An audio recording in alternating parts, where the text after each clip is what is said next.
place of the defiant speeches, the sombre strains of Beethoven now ring out over Independence Square. This revolution is moving into a new phase. But amidst the flowers and the children's tributes, flashes of something more sinister. Groups of armed men strut through the square with dubious iconography. That yellow armband is a Volksangel, a German symbol used by several SS divisions during the Second World War. Far-right graffiti is appearing, daubed on the walls of the city. But the most organised and perhaps the most effective were a small number of far-right groups. When it came to confrontations with the police, it was often the nationalists who were the loudest and the most violent.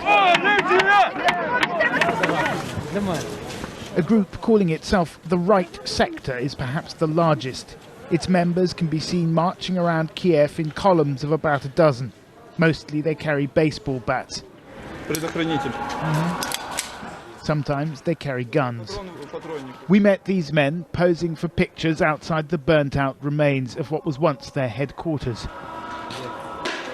I asked them about their political beliefs. Национал-социалистская тематика иногда в некоторых людях она есть проступает, как бы, чтобы была единая нация. Но не у всех, это не заложено в основе этой организации, это у некоторых людей есть. А у вас? У меня лично есть.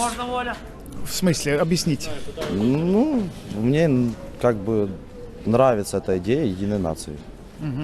Я хочу, чтобы нация была единая, чтобы один народ, одна страна, одна нация.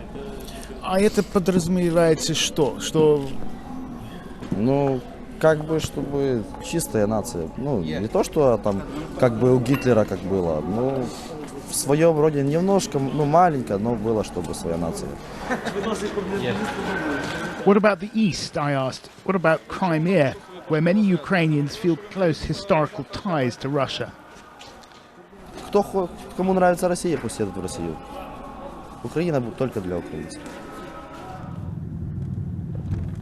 Police have largely disappeared from the streets of Kiev. Law and order is maintained by so-called self-defense groups.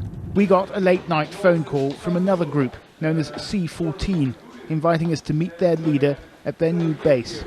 It turned out to be the former headquarters of the Communist Party, now occupied by the far right. It's our general mission to totally ruin chains that connect our country with the imperial power from the past. And that being Russia? Yes, we can do Russia, not only Russia, Soviet Union. Are you a Nazi? No, I don't think I'm a Nazi, I'm a Ukrainian nationalist. What does that mean? The main confrontation is about that some ethnic groups have control many business structures, some economic, some political forces, and which ethnic groups? Russians and Jews and the Poles. It may be some non-Ukrainian group control a huge percent of some economic or political power. And of course, in this situation, Ukrainian people have some tension between it, and it causes conflicts. C14 is affiliated with a political party called Svoboda, or Freedom, which now controls 4 ministries in the new government, including the Ministry of Defence. 2 of its MPs were recently photographed brandishing well-known far-right numerology. 88 stands for the 8th letter of the alphabet, HH, Heil Hitler. But it's clear that it was the radical groups who kept up the pressure on Viktor Yanukovych, and many of them feel that this really is their victory. The question is, how much power will that give the far right in the new Ukraine?